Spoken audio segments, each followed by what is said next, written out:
This happened yesterday, and before anyone says anything, yes, I know I'm stupid. I had just gotten home from work around 9 p.m. and had barely had time to get my shoes off when I get a phone call from some number I don't recognize. I'm searching for new jobs, and I thought it might be one of the places that I was applying to call me back. I pick it up, and it's some guy who says that he's with some kind of third-party detention center, which, as he explained it, was for low-risk inmates that were sent there whenever the local jails were busy or filled. That should have set off a nice big red flag for me, but for whatever reason, it just made sense in my tired brain. I'm getting ready to tell this guy I'm not interested in making a donation or anything like that when he asks if this is, and then says my full name. I confirm, and he says that they're holding my boyfriend at the center, saying my boyfriend's full name, and giving a dead-on description of him. I ask what's going on since my boyfriend is supposed to be at work right now, and the guy on the other end provides an explanation. He says that my boyfriend had struck a pregnant woman with his car on his way to work and was 4 times the legal limit for blood alcohol. He said the woman was in critical condition and that my boyfriend had broken a few ribs and his nose in the accident. I'm freaking out at this point and ask if I can speak to my boyfriend, which the man obliges. I'm put on hold for a minute or two before my boyfriend picks up the phone. This person on the other end was panicking, saying how it wasn't his fault and begged me not to tell his parents, again using my name. It didn't particularly sound like my boyfriend, but I figured it was because of the broken nose he supposedly had, and his tone really helped to sell it, because it all sounded so legitimate. The man from before comes back on the line before I can ask any questions, and explains that they had to sedate my boyfriend since he had begun to panic and hyperventilate, which I was starting to relate to more and more by the second. The man on the other end tells me that I should come right away and that the bail is set at $2,000, cash only. I stupidly tell him that I don't have that much and that maybe I have half of that. He tells me that it's fine and that I can work something out with the front office once I get there, and to just bring what I have, and seeming like he's trying to calm me down. He's given me the address and I can barely hold a pen because my hands are shaking so badly, and I'm very poorly trying to hold back tears. All of a sudden, the doors open up, and in walks my boyfriend, completely normal looking, with no broken nose, but more than a little confused as to why I'm crying. I'm still on the phone with the man and ask him what he thinks he's doing, telling him how my boyfriend just walked in, and he promptly hangs up. I tried calling back a few times, but it went directly to voicemail. Find out the power to the bar my boyfriend works at had gone out, so his boss sent everyone home early, and I had never been so grateful for a power outage. My boyfriend slept on the couch to keep watch, but unfortunately I still couldn't sleep that night, so I decided to look up the name of the organization the man said he worked for. Big surprise, that turned up nothing. I then looked up the address that he had given me on Google Maps and see that it was some random abandoned strip mall in the middle of a sketchy area that was about an hour and a half out of town. What really freaked me out about this whole thing was the guy knew my number, both me and my boyfriend's names, but didn't sound like anyone we had met before. I have no idea what would have been waiting for me there, but I'm counting my lucky stars right now.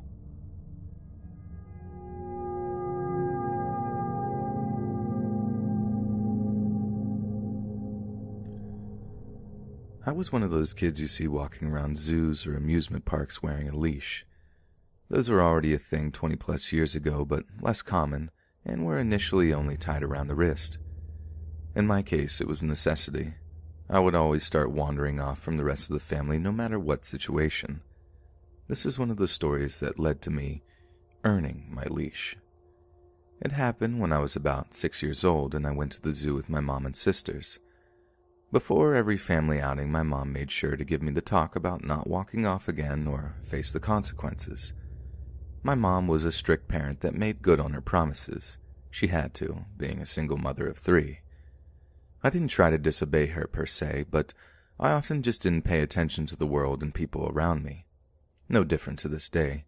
I behaved and followed the group for a while, but Then a butterfly garden caught my attention, and off I was.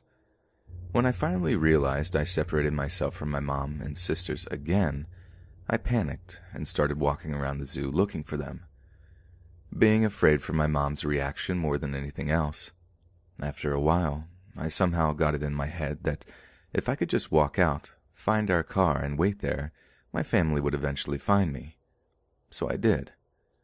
I got lost within a couple of minutes, walking around a strange neighborhood looking for either our car or the way back to the zoo. Nothing looked familiar. I started crying, and my mom was going to be so mad. Then, this man came up to me, just normal looking, about 40 years old, asking me if I'm lost. I explained I lost my family when we were visiting the zoo, and I'm looking for the way back. I couldn't believe my luck when the man told me he had just come from the zoo and saw a family there, standing near the entrance, who were waiting for a little girl with blonde hair and a baseball cap. But it was still a few blocks away, so he proposed I walk with him to his car, and we could drive the rest of the way back. Just the mention of his car finally made me hesitant. I told him I wasn't allowed to get in the car with strangers. My mom would be so mad. He then said something like, "That was true, but I look smart enough to know I could trust someone." Don't remember the exact words, but something along those lines. Also, he added, he spoke to my parents earlier when they were looking for me, so he's not a complete stranger. That didn't seem right. I asked him if he really talked to my dad, who had died a year before, and when he said he did, I broke down crying uncontrollably. I still didn't understand the situation I was in. I was just really confused about everything and scared of how angry my mom was going to be after all this. Finally, my crying caught the attention of the security guard of a parking building we were standing next to, asking if there was something he could help with. The guy stepped aside with the security guard and started explaining the situation, but made it vaguely sound like he was my father and we were looking for his wife. The security guard seemed to believe him, pointing us in the direction right towards the zoo. The man thanks the security guard and proceeds to take my hand and walk away. The security guard takes a last look at me and asks me, in a comforting, friendly, adult-to-child kind of way, why I'm still crying. I tell him that my dad is dead. He looks really confused for a second, then asks if this man is not my dad. I tell him again, no, my dad is dead. In a split second, his whole face and posture changes, and he turns to look at the guy, who's trying to explain he never actually said he was my dad, that the security guard must have misunderstood, and he was just helping me find my mom. The security guard said he appreciated the man's help, but he would take me off his hands now, and the guy immediately took off. I don't think there was much else the security guard could have done.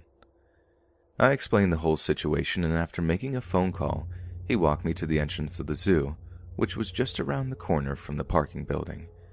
From there, we were brought to the security's office where my mom and sisters were already waiting. I feel extremely lucky for the security guard being at the right place at the right time that day, and very grateful for the extra second of time he took that could have made all the difference.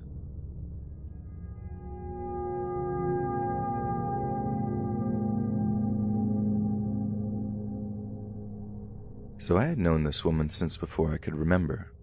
She was really good friends with my mom and dad throughout high school, so I already knew her before all this. Unfortunately, my mother was an alcoholic and pill addict, which led to pretty bad neglect for several years when I was very young. A story for another day. After missing most of my third grade year, DCS got involved and my dad got custody of me. He was dating my stepmother at the time, and at first everything was fairly normal. She was like an older sister, a friend. It wasn't too long before I noticed things starting to change. One day when I was about 9, I was sitting in the living room floor playing with my back against the couch. Stepmother crossed the living room to go down the hallway and, as she did, seemed to shoulder check the doorway. As soon as she did this, she turned around and started yelling at me, accusing me of pushing her. I stared at her, dumbfounded, because I hadn't moved from my spot in the floor.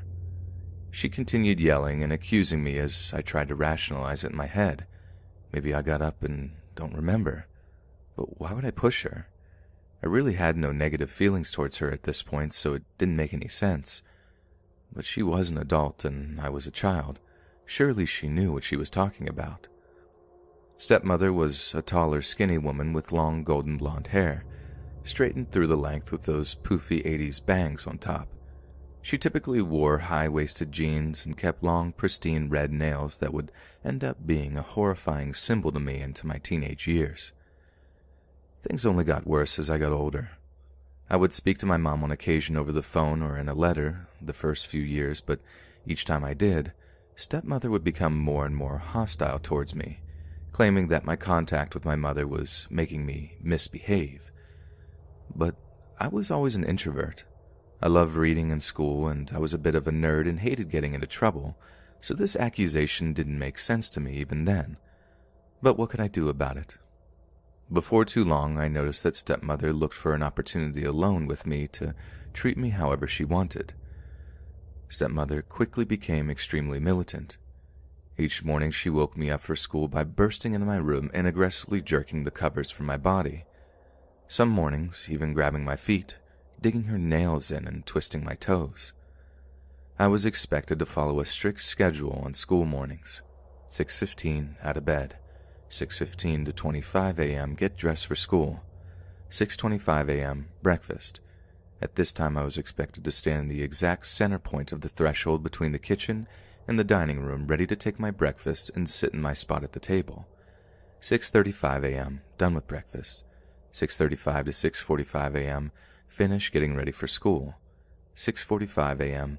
be sitting Indian style in the center of the living room waiting on everyone to be ready. If I didn't follow this schedule down to the minute, punishment would be doled out. She would grab my hands, taking my breakfast, twisting one or two fingers out of socket, pulling me close to grit through her teeth at me with glaring, hateful eyes.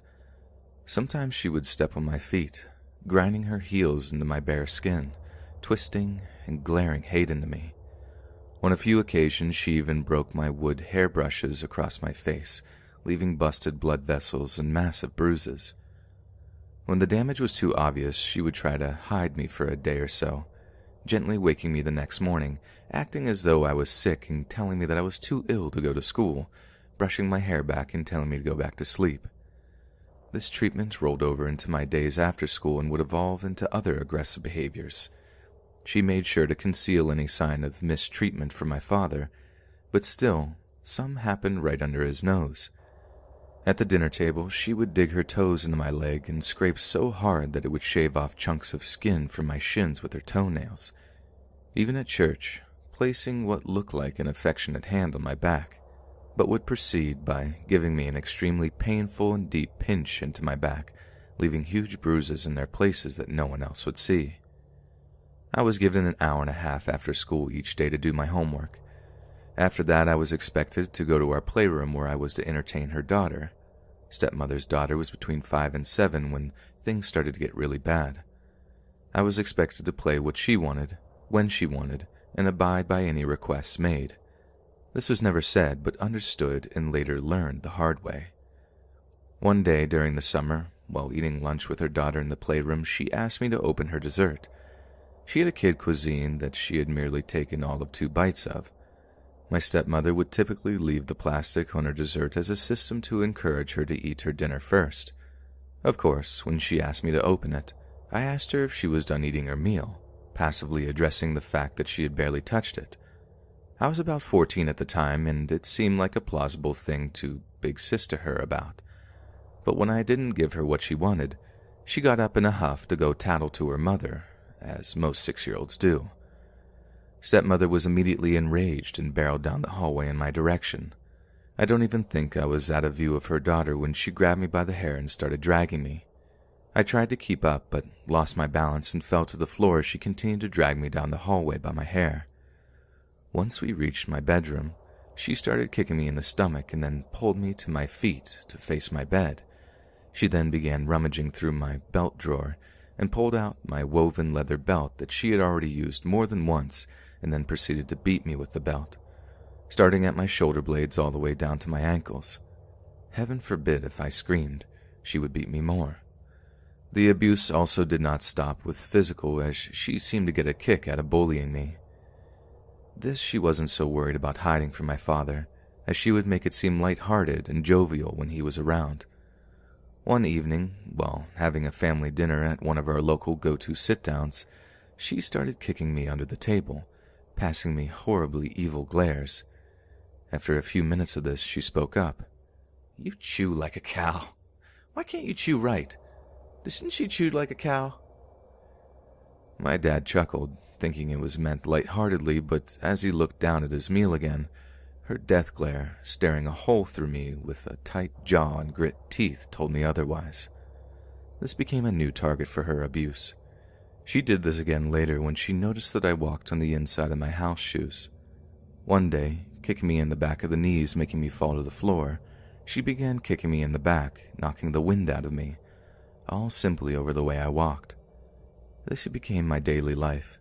Speaking out seemed ridiculous because all of these punishments just felt so absurd. I didn't tell anyone for a long time, but as I got older, people around me got wiser. When I was in middle school, my dad and stepmother were called in for questioning by the school. Two of my teachers were highly suspicious of my bruises and constant swollen fingers. Stepmother proceeded to put on an act, crying and acting hurt and shocked that they would think she could hurt a child. I changed schools after that year.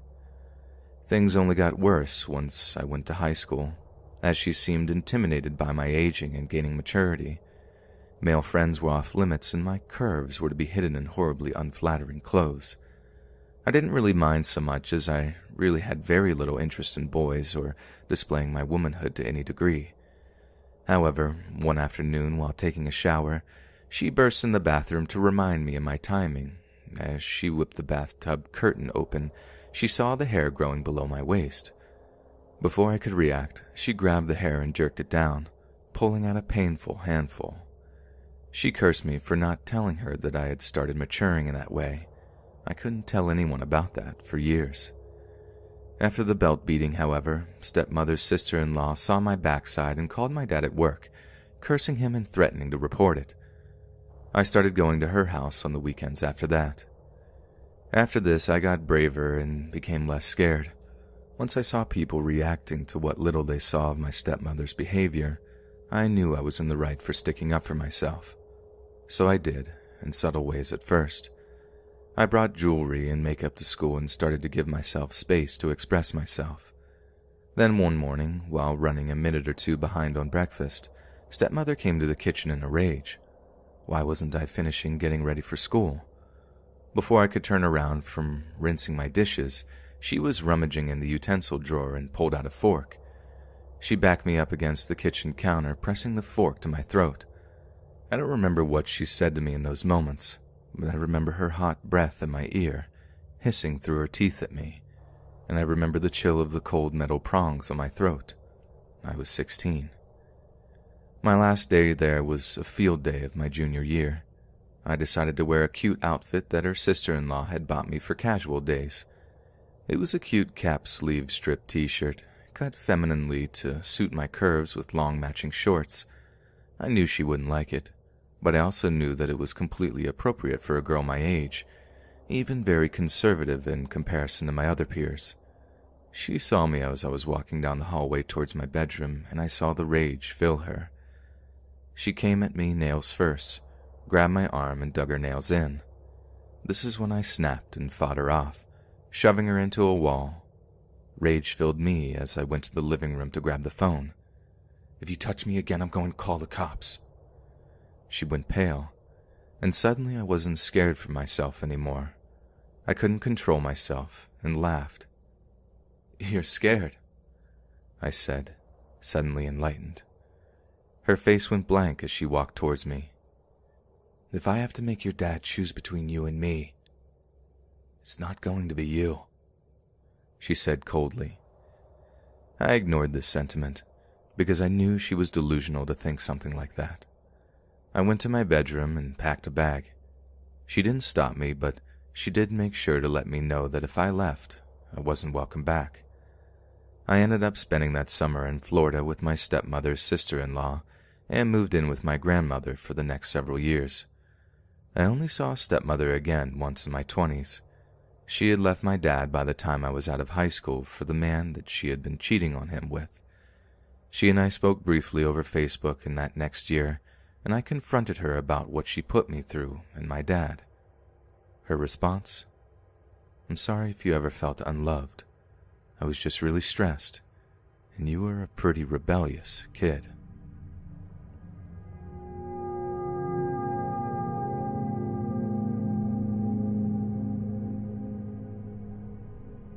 I'm a nanny and had been with my current family for about 2 years when the oldest started preschool a couple of days a week. I drop him off around 9 and pick him up at 12:30, bringing his baby brother along. Now, this school was very hoity-toity, and most of the families who sent their children were very wealthy. Everyone entering the building had to wear badges with their names printed out. Every entrance had a security guard and metal detector. They employed about 10 security guards around the building that patrolled the place from open till close. I became very familiar with several of them because I passed them at their posts on the way in and out. Most were cops making a few extra $100 on their days off. Well, during the fall of 2017, the older boy moved to a new class on the other side of the school. This entrance was never as populated, so it was just a couple of people going in and out of this door during the day. The security guard was from a private company. He was always extremely polite and friendly. One of the nicer security guards without a doubt. He was probably in his late 20s. I thought he looked like a young Santa Claus. Round, jolly face with a permanently red nose and cheeks framed by a thick brown beard. Thin frame glasses and curly brown hair that went to about his shoulders. I eventually learned that his name was Nick, which only solidified my comparison. Months passed, and we see each other 2 or 3 days a week. The boys loved to wave to him, and he'd always ask how our day was, and we'd respond. In January of 2018, I came down with the flu and missed about 2 weeks of work. When I returned, I continued our regular schedule of school drop-offs and pickups. I was walking past Nick, waved, and he stopped me and said he noticed I was gone for about 2 weeks and he hoped I was feeling better. I smiled, thanked him, and said it was the sickest that I'd been, but I was glad to be back. I found it a bit odd that he noticed and that he knew I was sick.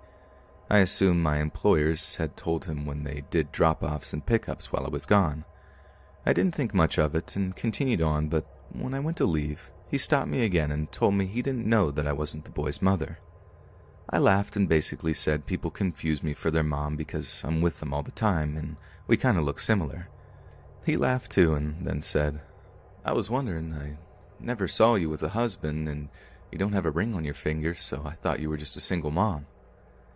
I laughed nervously to this and didn't know what to say, so I said, "Nope, just the nanny." I wanted to kick myself once I got back in the car. I was caught off guard and I'm generally a bit awkward, so tend not to respond the best when put on the spot. I guess I didn't realize he paid that much attention to me. I was a bit uneasy but found it harmless.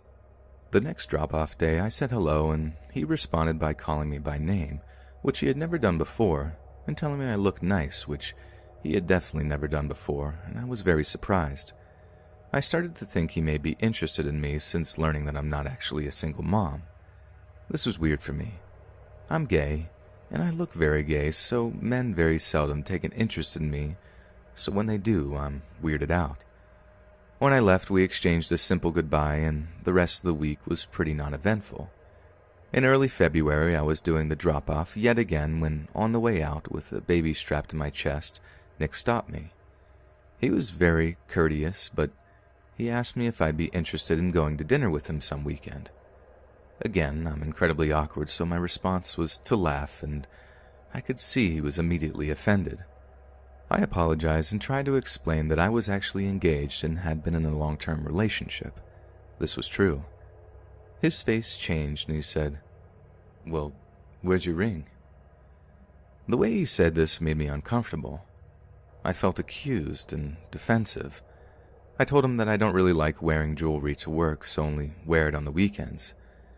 I had accidentally scratched the baby with the ring when he was just a newborn and basically decided it wasn't something I'd wear when caring for them. He didn't seem satisfied with that answer, but let me go and told me to have a good evening. When I came to pick the older boy up that afternoon, Nick seemed agitated. I said hello and no answer. Okay. I was upset but let it go. I didn't want to hurt this guy's feelings, but geez, could he not tell I was gay? The constant button-ups didn't give him a clue. Did I need an undercut? It wasn't personal. Why was he so angry? When I left, he again ignored me. I just kind of swallowed and thought, oh well, he'll get over it. I put the baby in his seat in the back of the car and was buckling up the 3-year-old when a voice behind me boomed, "You don't have to lie to me." I whipped around and Nick was about a foot away from me. I was grabbed between the car, the open door, and his body. He no longer looked like this jolly, polite young man. He was big, probably about 6'2" and easily 400 pounds. I was scared and I was angry. How dare he come up to me and scare me? How dare he corner me and intimidate me when he knows I'm doing my job? I hurried out of the doorway and shut the door and locked it with keys in my hand. I stood inches away and tried to back up. "You didn't need to lie to me. If you aren't interested in me, just tell me. I don't like liars." I didn't owe this guy anything but explain that I wasn't lying. I said I'm engaged and it's nothing personal. He was a nice, friendly guy and that I didn't mean to hurt his feelings. He was angry. He huffed and said, "Oh, you didn't hurt my feelings. I just don't appreciate dishonesty. You lied about being their mother, so I figured you were lying about this too." I was mad. I never once lied about being their mother. He assumed because I was the one doing drop-offs and pickups. Our conversations never got beyond hello, good day, and goodbye until recently. I decided this conversation was over. He was talking down to me and accusing me of nonsense. I told him I never lied about this or anything and didn't appreciate his tone. I went around and got in the car and he followed but kept his distance and said, "I'm not even sure why I wasted my time on you anyways." I was shocked. He was a completely different person. I avoid altercations at all costs, so for someone to speak to me like this was very upsetting. I ended up disclosing the situation to my employers, who got very upset. They did not like how he spoke to me and especially didn't like that he had done this around their children. They ended up contacting the school, which I was mortified about. I was terrified to see him again, knowing he'd know I had told. That never happened. He was fired and replaced with a retired cop who was incredibly unfriendly, and I was grateful. I felt bad.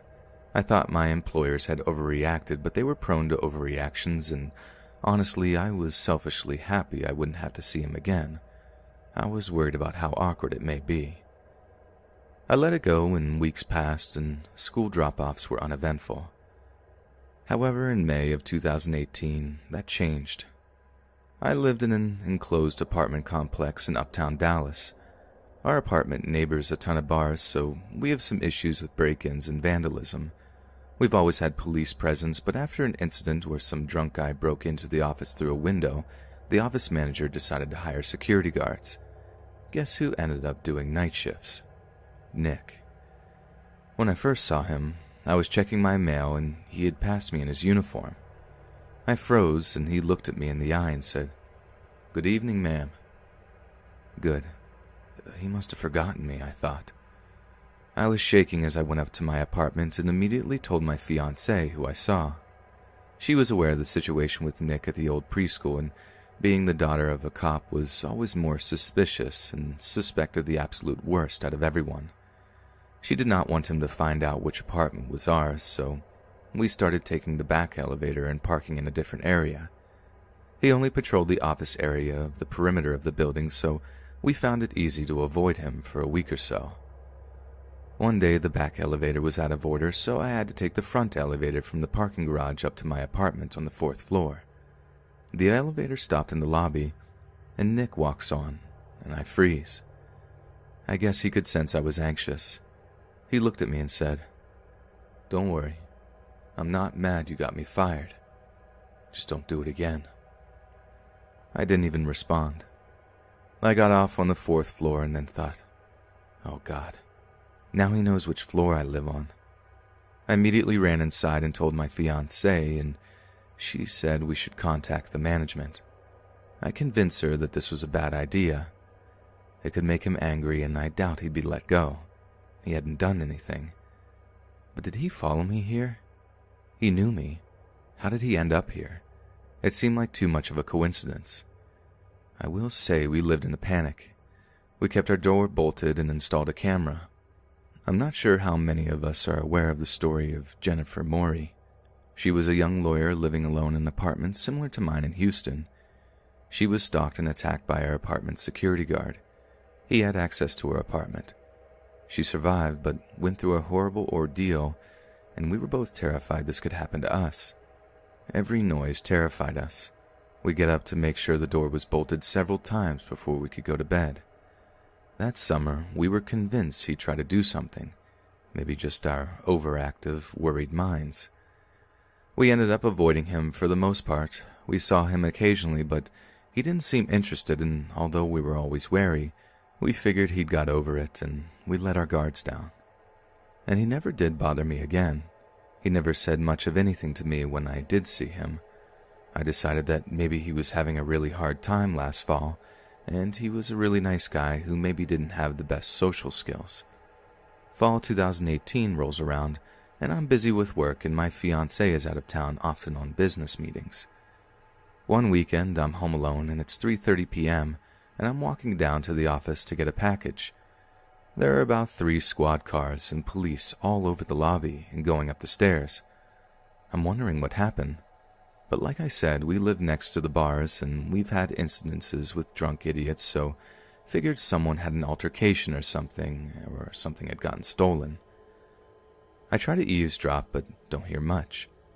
I go about my day and then receive an email from my apartment complex saying they have a community-wide scheduled meeting to discuss the incident and go over resident safety concerns. I'm wondering what just happened, so of course I go to the meeting, and guess what? A young single girl living in an apartment by herself showed up mid-afternoon to find Nick inside her apartment. She came in, and her drawers were in disarray. He was hiding in her closet and came up with an excuse. The security guards don't have keys to any apartment and aren't supposed to be in the resident halls. Later we found out he had been stalking this girl and stole the keys from maintenance and made copies. This has been going on for at least a month, if not longer. They found several of her belongings in his vehicle, and he was obviously fired and charged. I didn't follow exactly what happened to him, but we assume he did some time. It was absolutely terrifying, and of course our apartment complex got the pantsuit out of them. I was glad his attention shifted, but wondered what could have happened to this girl. But this wasn't the last time I saw or heard of him. A few weeks ago, over a year since I last saw him, I went into this big fancy mall in my city, and guess who was working security? Nick. My first thought was, you've got to be kidding me. My second thought was, how on earth does this guy keep getting his security jobs? Who's dropping the ball here? I saw him and turned around and walked right out the door. Thankfully, I'm moving out of state next month.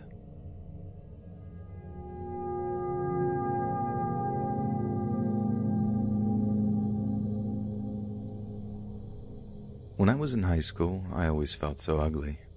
I had low self-esteem and anxiety, which was really more of a problem rather than my looks.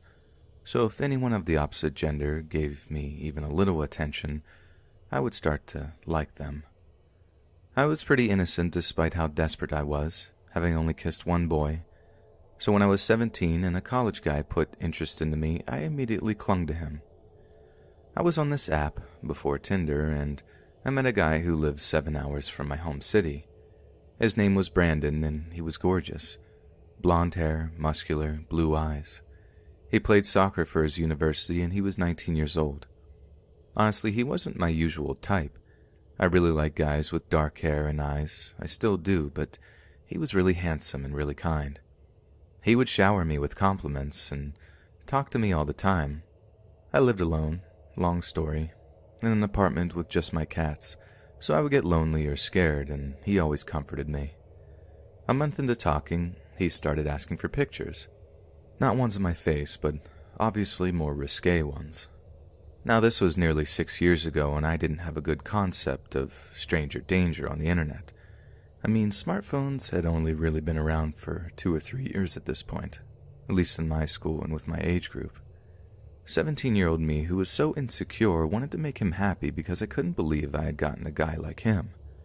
I was ready to do anything he asked. I never sent anything too illicit, I was too insecure for that, but I would send pictures of me and my skivvies. He would shower me with compliments about how beautiful I was, and I fell for every word. With time, I started to get upset, though. I wanted to see him. I would always send him pictures when he asked, but he never sent me any. He would show me body pictures of him with his shirt off or things, but the pictures were always of bad quality. When I started getting too persistent, he promised that he would start calling me. For some reason, this appeased me, and we'd talk many times a week. After a couple of months, he increasingly became more overt with me, telling me what he wanted to do with me and how badly he wanted me. This made me nervous since I had only ever kissed a boy, but also made me a little excited. It felt good to be wanted by someone I had really grown to like. This was all during the first semester of my senior year of high school, and I was going to turn 18 the next semester in late January. As it got to Christmas time, he started to talk about coming to my city to see me for my birthday. This had me really excited since I wanted to see him in person so badly. We had first talked about me going to him, something he had insisted on, but I chickened out and said I couldn't do the drive alone. An excuse. I really didn't want to go to an older guy's house and stay with him alone. My own house made me feel more safe. We planned on a weekend after my birthday, and everything seemed fine. But then one day in my choir class, my best friend, an exchange student from Germany, was talking with me about him. I was telling her about him and showing pictures, and she got very unsettled. "Have you ever seen him on video?" I told her no, and she gave me a skeptical look. "Something doesn't feel right. There is no way he's real. Not that you couldn't date someone like him, but he's just too perfect." She was very direct and blunt with me about it, something my other friends weren't. So I took her words deeply, and I'm so thankful I did. I immediately asked him for a picture of his face. He made up some excuse about how he couldn't take a picture right then, so I persisted, asking every day. Finally, my instincts were kicking in and I was getting scared. I told him I wanted to see him, to video call me. He said no. I fought him on it for hours one night, telling him that if he tells me the truth, I won't get mad. He refused. I put the name he gave me into Facebook, determined to find him on my own if he wasn't going to give in. Nothing came up on him. I texted him telling him I couldn't find his Facebook, and he gave in, giving me a completely different name and told me, "That's me." I remember just feeling cold as I read that. I looked up the account and everything he told me was a lie. His name, his face, his age. He was 25, not 19. I was terrified. I thought I had been talking to someone just 2 years older than me, which is legal in my state, but he was 8 years older. I immediately stopped texting him. That's when he started getting obsessive. He would text me dozens of times a day, calling me over and over again. He would beg me to answer him, to give him a chance. Then he started threatening me to answer. He told me he had saved all of my pictures. He kept them all and told me he would send them to my friends and family on Facebook, showing everyone the illicit pictures of me and show everyone our text messages and talking about what he would do to me if we met. Looking back, all of that was more damaging to him than me, but I was young and stupid and afraid. I hated my body so much I was terrified of people seeing it, so I started talking to him again, more reserved and cautious this time. The days inched closer to my birthday and the weekend we had planned. Our messages had become bland and short since I was trying to make him lose interest in me, but he never gave up. If I took too long to message, then he would threaten me again. My birthday fell on a Monday that year, and he sent me all kinds of messages. I don't even remember what I did that birthday. I didn't have many friends, and I've never liked to celebrate, so it was probably small. When Friday hit, I got a text from him that morning saying he was driving to my city and that he would pick me up from school. I was terrified. I had lost a lot of friends the semester before, another long story, so they obviously had no clue of my situation. Out of desperation, I went to one of my guy friends who I hadn't talked to in a couple of months and spilled everything to him. He was a longtime friend, so he was sympathetic and promised to follow me home that day. I went straight to my car, ignoring the mass amounts of texts saying, "Where are you?" and "I'm here." My friend drove behind me all the way to my apartment, which he had no clue I was living in, and stayed with me as I cried for a while. I turned my phone off and my friend left later in the night. Brandon had no clue where I lived, but I was still paranoid. What if he somehow found me? Only 3 people knew where I lived, 4 now with my guy friend, and he didn't come in contact with any of them. When I finally turned my phone on, he was threatening me again. I was so exhausted and fed up. I started spam texting him, yelling and venting. I told him how stressed he had made me and what he was doing is wrong. I told him to send pictures and that I didn't care anymore. I started to attack his character, telling him how no one could love him if he hides who he is, then treats people like this when they catch him in the lie. Thankfully for me, he had had enough care for me to take my words to heart. He apologized and told me he deleted all of the pictures. He swore to leave me alone as long as we could still talk every once in a while as friends. I agreed, even though I knew I was lying. I talked to him for a month, short responses until he finally gave up. Even now at 22, I still see his name appear sometimes. I blocked his number and deleted him on everything, but his name still shows up sometimes on my Instagram or Snapchat when he's trying to re-add me. He's the reason I don't give my name or picture out. He isn't the first stalker I experienced. The first was when I was in 6th grade. But yet again, that's a story for another time.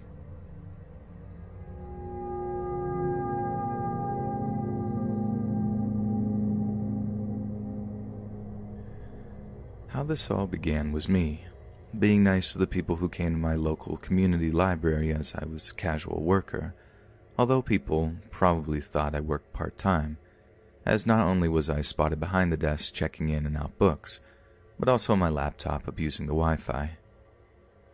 This guy, nicknamed Chesney, was probably an influencer for the young adults, as he mainly skateboarded and did whatever and wasn't alone. He had a few elementary or high schooler kids with him. I'm a natural when it comes to customer service speaking and acting, so chances are I must have spoken to Chesney kindly enough he thought I was interested in him, or he became infatuated in me. I don't date anyone in or from my community. I explained to many people before that dating here would be full-on Alabama. Chances are they could be my cousin through marriage or blood. It's disturbing as I am Native American and can't even go west or south to date another Native guy because chances are they might also be a cousin long distance. While my time at the library was long, just to gain work experience, it didn't last when Chesney asked me to hang out. I declined the first time, but it seemed it didn't stop him. One day I believe he asked for my number. I refused, like the jerk I am. If I don't know you personally, dead or alive, you aren't important to me. I have a low friend count. I'm not close to anyone who isn't my immediate family, and my family can see through nonsense as soon as it comes into their line of sight. Chesney then asked my supervisor for my number to give to him. How I came to know this is by the end of the day when we were closing up the library. My supervisor tells me that she will keep an eye on him and that I should get home safely. I continue every day as normal, very ignorant to the situation that was now starting to build. One day, as I was sitting in my cubbyhole, as the patrons like to call it, I start to notice Chesney would find a spot and sit there where I would be in his line of sight. I ignore this until one day he came up to my cubbyhole and hands me this Magic the Gathering card. He didn't say much, but I was disturbed. I'll be honest, something about him didn't seem right.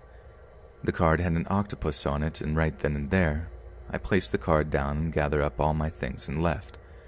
I didn't return to the library for 3 months, maybe even more than that. This had taken place 2 years ago. I told my eldest sister about the incident, and my family was kind of worried. They wanted to know the guy's name. However, I didn't know his name, as I didn't see him as being important to remember. I never saw him again until a year later. I'm doing more casual work at the library. I basically forgot his face until he came in one day and was working at a computer. I never gave him a second thought as I was reorganizing and restacking the bookshelves until he printed off a paper and came up to me and asked, "How do I get a job here at the library?" "You'll have to speak with my supervisor," was my answer. I overheard my supervisor telling him he couldn't hand his resume in here, that he needs to hand it in over at HR at the band office. I never saw him again, as I had gotten a job elsewhere. 2 years later, just about 4 days ago from now, I'm living my life as normally when my mom texts me, telling me about some guy calling for me. She gave me the caller's ID, but like an idiot, I text her back saying the ID isn't familiar, and there's no number to call back from. If someone wanted to speak with me, they could call or text through my cell, otherwise they aren't important. But what I didn't know was both my mom and eldest sister answered the call. It wasn't until I was sitting at my local Tim's, my sister calls me and says, "You have a stalker." This shocked me for a bit, but another part of me was amused since I do have a tendency to think dark thoughts. My sister explained to me my stalker wanted to meet with me, take me out to dinner, that he wanted to hang with me. I didn't know who this guy was, and I tried to place a name and face to whomever this person was. Things were starting to get a bit annoying when my mother and eldest sister started to accuse me of giving out my brother's number to a stranger. Why would I do that? I barely have a social life. When I got home and went over to my brother's, my mom, who was staying there, said he just called. Now my family is on high alert. By reverse number searching, I got an address of where the call is coming from. I wasn't taking this serious. Whoever they were, they lived on the other side of the res. We went to the address and did a drive-by. My sister lightened up the mood by making jokes, pointing out to guys who were walking down the road, saying, "Oh, that must be your stalker. No, it must be that one." Just saying, these guys walking down the roads look like the typical druggie or tweakers. Once we went back, my amusement ended as the accusations started up again. "Did you give out your big brother's number?" my eldest sister asked. "No, of course not," I answered. "Then how did your stalker get it?" "Well, he either got it from someone who knows our brother's home phone number or looked in the phone book," is what I was concluding, as I know for sure I never gave out my brother's number. I barely call my brother, let alone text. Once we got back to the house, I was angry and immediately grabbed my brother's handphone and went outside to call this guy. My sister was talking to my older brother, filling him in on what is going on. It didn't take long for this guy to pick up. Can anyone guess who it is? Yep, Chesney. Chesney was the one calling my brother's phone and asking for me. I immediately started to tell him my family isn't amused and that I wasn't interested. Even when I said no, he kept trying to ask me to go out with him. I got his full name and told my siblings who it finally was. It's my fault for living under a rock. Turns out this guy is an actual addict, if not a complete loser. I told my parents and they told me not to even think of dating him and to just leave him alone. Of course, Mom and Dad. I don't date anyone from the res, as you know. But mystery solved. I did do some Facebook research. No kidding, he had to be this wannabe thug. Honest about doing hardcore drugs and love that he was German blood, saying all these kind of things that he descended from Adolf or something like that. Shake my head. I posted this early on our stories, but the reason why I'm here is a couple of hours ago, Chesney called my brother's phone again. Getting up, I went to my brother's, who was home. He was mad. I didn't find the phone on the cradle. I asked my brother who were the incoming calls. He pressed the number and handed it to me, which I immediately pressed call. And I kid you not, this guy didn't wait to pick up the phone. "Chesney?" "Speaking." I was mad. I was livid, to be honest. I didn't use my customer service voice. It was gone. I immediately went for my Sea Cadet voice. "You will cease and desist from calling this number ever again, or I'll get the police involved. and you'll consider this a form of harassment." "Okay." I hung up, still mad. My mother said something about calling the cops. I already know one thing. He's only calling my brother's phone, not me directly. He hadn't done anything threatening to me or my family. He doesn't know where I work. But still, if he used an old phone book to find my brother's number, which is my grandmother's phone number, he has my brother's address, meaning he also knows where I lived. I'm writing this down because I called the non-emergency line. My brother needed to just block the number. Fingers crossed, and I won't give this idiot any respect.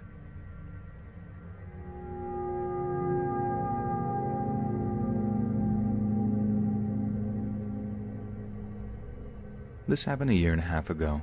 Names have been changed. I used to work in a gas station where this one particular customer was a regular. Throughout interactions with this guy, I figured out there was something off about the way he socialized. This guy could ramble for minutes and minutes and minutes at a time, until you told him you had to serve someone else. Even if there was a queue, he would still ramble. I was the new girl at the station, and everyone told me they avoided serving him because he made them uncomfortable. Yet they never trespassed him or asked him to leave. We'll call him Tom. Tom was in his mid-40s and ran some kind of unregistered, probably somewhat illegal lawn mowing company, where he would mow lawns for people and they would pay him cash. I feel sorry for his customers because I really wouldn't want this guy on my property or knowing where I lived. It started off as relatively harmless, but harmless always gets really freaking tiring. So he used to comment on my smile, how he liked the shape of my face and mouth. Weirdo.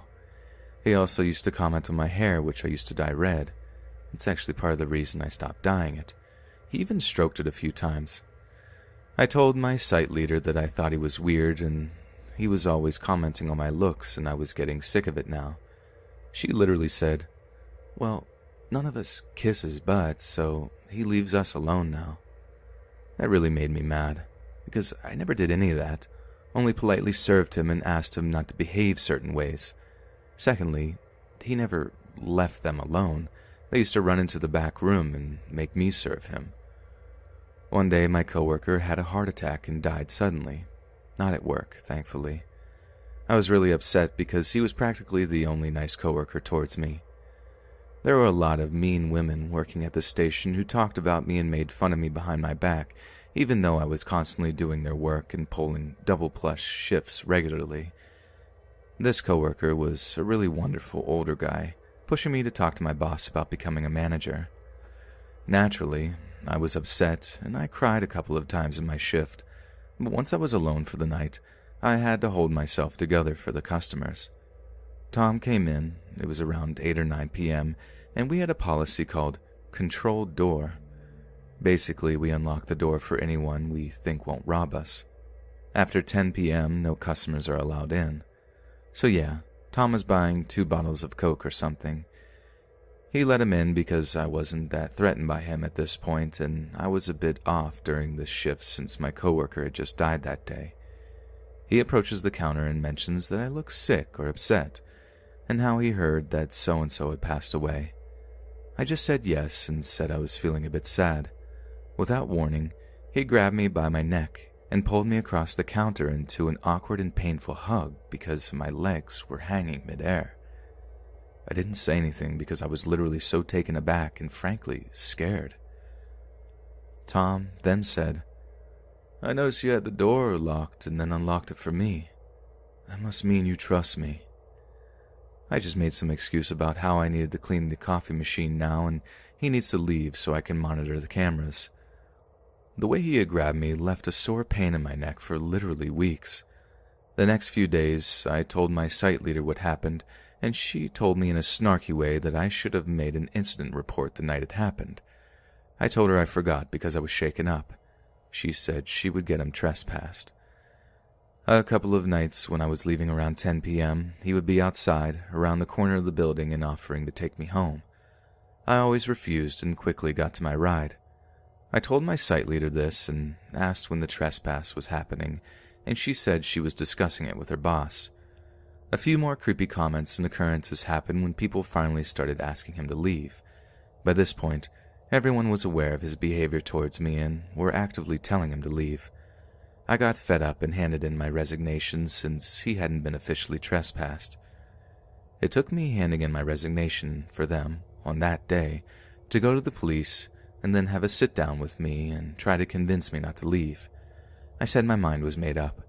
My coworkers were mean people and this guy was harassing me. I wasn't going to put my health on the line for a job at a gas station. In my last couple of weeks, they switched me in between 2 other sites, so Tom wouldn't know where I was and to get away from my regular coworkers.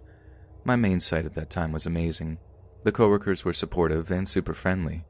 The site leader was sympathetic and even on more than one occasion warned me when he was approaching the store, got me into the back room one time, and then went off at Tom for looking at me, telling him to leave and that he was calling the police, etc., etc. I forgot to mention that when I was placed in other sites, he would drive to each site every day to ask where I was. Someone from my old site told him. I didn't know who it was or why they would do a thing like that, even if they disliked me, but that's how he found out where I was and would come in. Thankfully, I only worked there for a couple of more weeks, and most of the people were proactive in keeping him away from me. After I left the job, I decided I wanted to start going to the same church my dad goes to. He swore by the church, so I read some reviews and literally found a review by Tom that was very recent, saying the church was great. I decided to tell Dad about Tom and said I was too scared to go to that church. Dad said Tom was harmless and he had Asperger's and didn't mean to be weird about stuff. I told Dad that he would wait for me late at night in dark areas beside my work. He would follow me between workplaces. One time I worked half a day at Site 1 and then drove to Site 2 for the other half of my shift, and he was driving behind me. He made comments about how I looked and how I was just such an amazing person countless and countless times that it just became tiresome and creepy. Dad ended up speaking to the pastor, and the pastor told him that he had actually been banned from the church a few days ago for inappropriately hugging the women there. His wife actually came into the church to complain. She did the same thing at my workplace, saying he was innocent and hadn't done anything wrong. I don't know if she's stupid or just in denial. Anyway, I moved cities away from where I used to live, and I'm very thankful that Tom never found out where I lived or hurt me in any way. I look back on those times where he waited for me in the car park at 10 p.m. and literally shudder at the thought.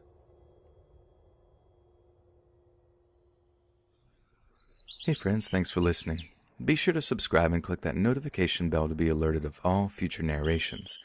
If you got a story, be sure to submit them to my subreddit, r/Let's Read Official, and give and receive feedback from the community, and maybe even hear your story featured on the next video. And join my Discord to interact with me and other listeners directly. And if you want to support me even more, grab early access to all future narrations for just $1 a month on Patreon, and maybe even pick up some Let's Read merch on Spreadshirt.com. And check out the Let's Read podcast, where you can hear all these stories in long compilation form and save huge on data, located anywhere you listen to podcasts. Links in the bio. Thanks so much, friends, and I'll see you again soon.